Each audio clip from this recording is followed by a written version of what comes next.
Hello everyone, I'm Miss Fackelman, and today we are going to be learning about and creating optical art. Now, what is optical art? First, optical art is also known as retinal art or op art, and it is a form of abstract art.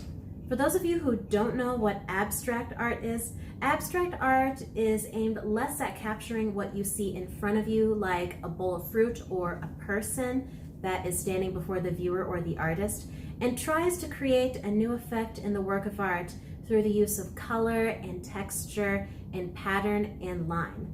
Optical art is abstract art that tries to give the impression or illusion of movement or 3D form or warping and distorted imagery or hidden images, all in a work of art.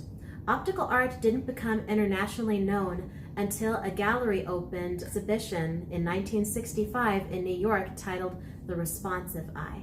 Now, how do we recognize optical art? To better understand what optical art looks like, we are going to look at the work of 3 historical artists in the optical art movement.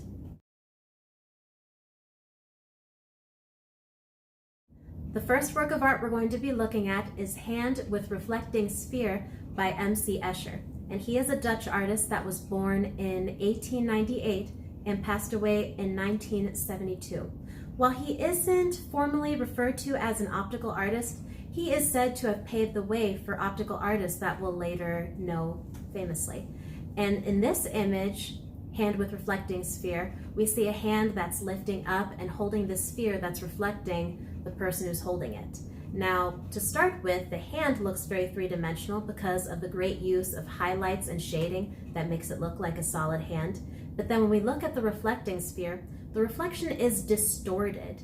When we look at the ceiling, it seems to be curving, and then also the lamp that's dangling from the ceiling seems to be tilting to one side, and even the bookshelves that are in the background seem to be curving and distorted. Well, that's because this is all made with the use of line and the illustration to make it seem like everything is distorted, because that's how it would appear in the reflection of a sphere. And the only thing that seems to be in more regular proportion is the man that's looking back at us from inside the reflection. And that really adds this aura of mystery and also makes us wonder, where is this that's being reflected in the sphere? Especially because the background of the hand seems to be this ominous blank background and doesn't look anything like the room that we see in the sphere. So that's part of what makes it a really great work of optical art, because of how the reflection is being bent and curved because of the surface of the sphere. Now, the next work of art we're going to look at is by Victor Vasarely. He is a Hungarian-French artist that was born in 1906 and passed away in 1997. This work of art is called Vega Nor, and this is one of his works of art that includes a lot of geometric designs. Now, what makes this one optical art? First, the impression that's being made is mass, especially against a seemingly two-dimensional background. Everything around the sphere that we see in the middle of the image seems to be flat, though very vibrant and colorful. But when it comes to the middle, it seems like there's some kind of sphere that's behind the geometric background and seems to be pushing out toward us. And this is made by how the squares in the middle of the image seem to be getting bigger, while everything around it seems to be getting smaller the farther back that it goes. And the use of shading around that sphere makes it look more three-dimensional. The next work of art we're going to be looking at is by Bridget Riley. She is a British artist that was born in 1931 and is still alive in England today. This work of art is called Movement with Squares. Part of the surface that we're looking at seems to be sinking in, and the way that Bridget Riley does this is by taking the squares and making them get narrower and narrower. And the smaller that the squares look, or the skinnier that they look in this case, the more it looks like they're sinking. And the reason why this looks like optical art is because it gives the impression that something is getting farther and farther away from us. And she does a lot of movement in her artwork, normally with works of art that only use the colors of black and white. One part of our assignment, apart from doing the optical art drawing that we're going to do in this video, is that I want all of you to study these three artists, Bridget Riley, Victor Vasarely, and MC Escher.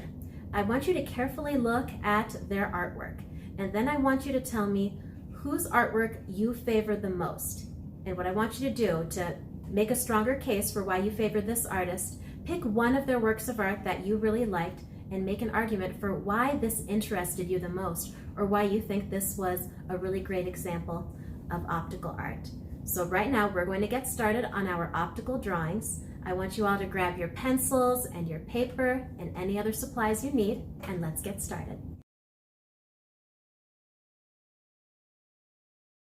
Now, for this assignment, you are going to need a white sheet of paper. If it's a little off-white, that's fine also. And it has to be approximately 9 by 12 inches. Then you're going to need the pencil, you are going to need a pencil sharpener, and you are going to need an eraser if the eraser is flat or doesn't really work on your pencil. And then also, you will need 4 or 5 colored pencils of your choosing. We'll discuss that later for selecting them.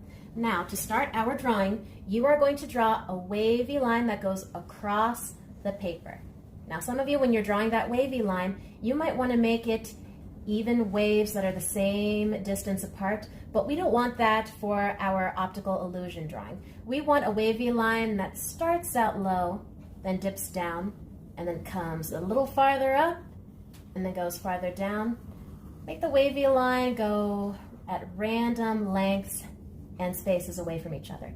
Now, after you draw your wavy line from one end of the paper to the other, you are going to draw 8 dots across your paper. But remember, the first and the 8th dot need to be really close to the end of your paper. 1, 2, 3, 4, 5, 6, 7, 8. If they're not the same distance apart from each other as the rest of them, don't worry about that. Now I've got my 8 dots. Now it's time to start connecting them with round half circle lines. Now all the lines that you draw on top are going to look like frowns. Now what you're going to do, you're going to draw another wavy line that's connecting to this dot from somewhere off the paper, probably in another invisible dot. There's one line, there's another, then another.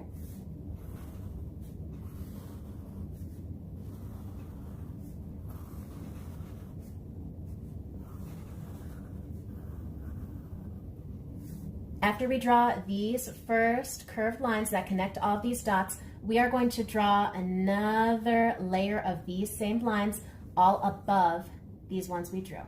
Remember, we're going to make another line that's coming from somewhere off the paper to connect to our first dot.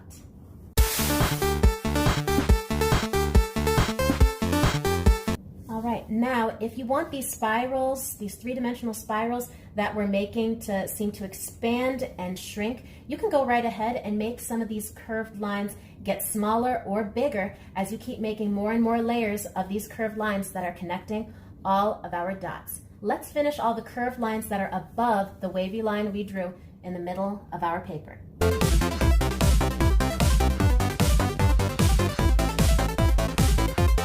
All right, now that I finished all the upside down curved lines that are above the wavy line we made in the middle, now I need to draw some different lines. Lines that curve under, like smiles, connecting each of these dots, and then you're going to continue building layer upon layer underneath, connecting these dotted lines. Remember, as I did up here, we have to keep drawing these curved lines until they go off the edge of the paper. And even if after a while none of these lines can reach the dots that you made, that's fine. Just keep drawing these curved lines below now that we're onto this part of the paper.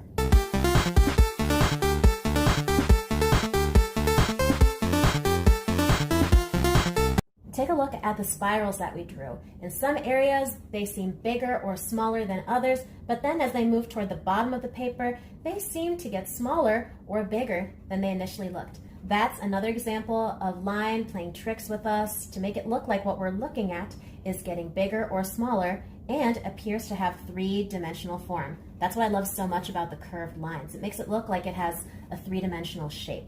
Now, after we are done drawing our pictures, you can grab a black marker or a Sharpie and trace what we did.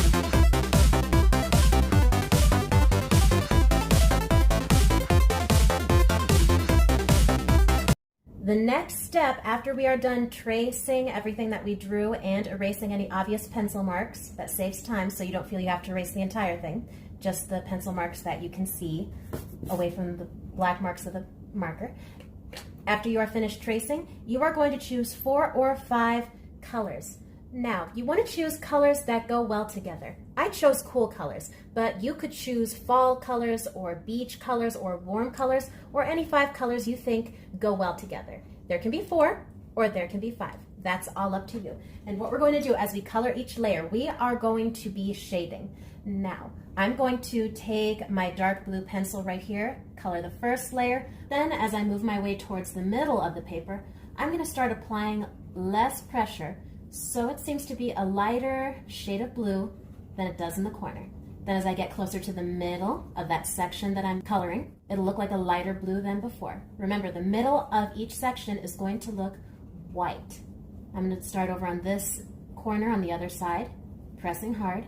But then as I move a little closer to the middle, I'll apply less pressure, and then a little less pressure. And that one's finished. Now we'll move on to the next part of this layer. I'm going to press hard in that corner. And then as I work my way towards the middle, I'm going to apply less pressure so it looks like a lighter shade of blue. And then stop coloring as I get to the middle, because this is going to be the highlight where the light is hitting that spiral, and then on the sides where the corners are, it's going to look the darkest. That's where the shadows are. What you're going to do, you are going to color each layer in our spirals different colors. This first one, these two, and all the others in that layer of the section, they're going to be a dark blue. But then after that, I'm going to make purple, and then I'm going to use green, and so on. Try to be consistent with all of your colors. And remember to apply more pressure where you want to be darkest, but then you want to have less and less pressure as you work your way toward the middle where the highlight is. Let's continue.